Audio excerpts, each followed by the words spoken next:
भुनी हुई मूंग की दाल पकाने के लिए मैंने मूंग की दाल को ना 1 कप मूंग की दाल को बिल्कुल हल्की आंच पे सेका है। जलाना नहीं है, सेकना है। इसमें हल्की खुशबू आ जाए, खुशबू महसूस हो जाती है तो खुशबू आ जाएगी तो फिर इसके बाद इसको हमने भिगो देना, काफ़ी देर भिगोना है तो ये ज़रा नरम पड़ जाएगी। और जब ये नरम पड़ जाएगी तो फिर हमने इसको पकाना है। मसाले में 1 प्याज, बड़ा टमाटर, लहसुन थोड़ा ज़्यादा है, मिर्च और गरम मसाला, खड़ा गरम मसाला है। इसमें लौंगे हैं 2-4, एक बड़ी स्टिक दालचीनी की है, 2 इलायचियाँ हैं, काली मिर्च, ज़ीरा और तेज़पात। सबसे पहले तेल गरम करके ना मैंने ये प्याज डाल दी। अब प्याज का थोड़ा सा 1-2 मिनट में ही ना, इसके प्याज के बाद मैंने इसमें डाल देना है ये साबित गरम मसाला। इसमें इलायची जो है वो तोड़ के डाली है, बीज हैं इसके। अगर हम तोड़ के डालें ना इलायची तो दुगना काम करती है, क्योंकि इसका जायका बीजों में होता है, इसके छिलके में सिर्फ बाल से होते हैं। तो कोशिश करनी चाहिए कि इसके छिलकों के बजाय हम इसके बीज इस्तेमाल कर लें। थोड़ा सा अगर हम तोड़ लें डंडे से मार के या सिलबट्टे पे तो कूट लें तो ये बड़ा अच्छा रहता है। इतनी देर में ये प्याज और वो होगा, गरम मसाला जो है ना वो ब्राउन होगा तो हम लोग इतनी देर में ये टमाटर को पीस के डाल दें या कद्दूकस करके डाल दें।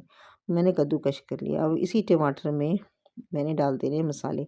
1 कप दाल के लिए ना 1 चमची नमक काफ़ी होता है, मिर्च हस्बे जायका डालनी है और आधी चमची से कम हल्दी डालिए। बहुत ज़्यादा हल्दी से भी जायका ख़राब हो जाता है, तो आधी चमची से कम हल्दी डाली है। और साथ ही मैंने जो है ना लहसुन जो पीसा था, लहसुन इसमें थोड़ा ज़्यादा है, अदरक बिल्कुल नहीं है, लेकिन लहसुन है तो वो मैंने इसमें डाल देना। और मिर्च जो मैंने हरी रखी थी वो काट के ऊपर से डालनी है, 1 डाल रही है, 2 डालें, जितनी आपकी मर्ज़ी।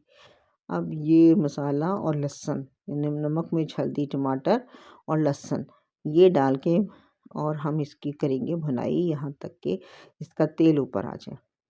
तेल मैंने सरसों का इस्तेमाल किया है। इसमें अगर देसी घी डाल दें तो इसका जायका ही दुबाला हो जाता है, और कोई भी तेल डाल सकते हैं।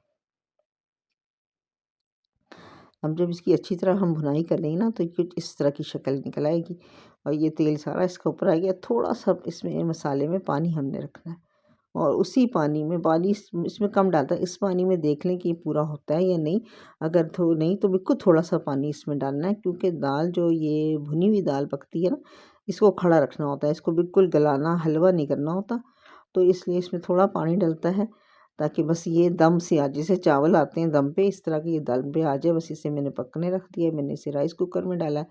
मेरे लिए पानी का एडजस्टमेंट ज़्यादा मसला नहीं होता, उसमें मैंने पानी कम रखा है, ये ऑटोमेटिक काम कर लेता है। तो जब आप चूल्हे पे पकाएं तो इसे देख लें, अगर कुकर में पकाएं तो बहुत कम पानी डालें और जैसे ही वेट हिलता है तो उस चूल्हे को बंद कर दें। अब ये देखें दाल तैयार हो गई। ये दाल गली भी है लेकिन ये नरम नहीं पड़ी, यानी घुली मिली नहीं है। बस हरा मसाला डाल के इसको उतार लें, बेहतरीन किस्म की ना भुनी दाल तैयार हो जाती है।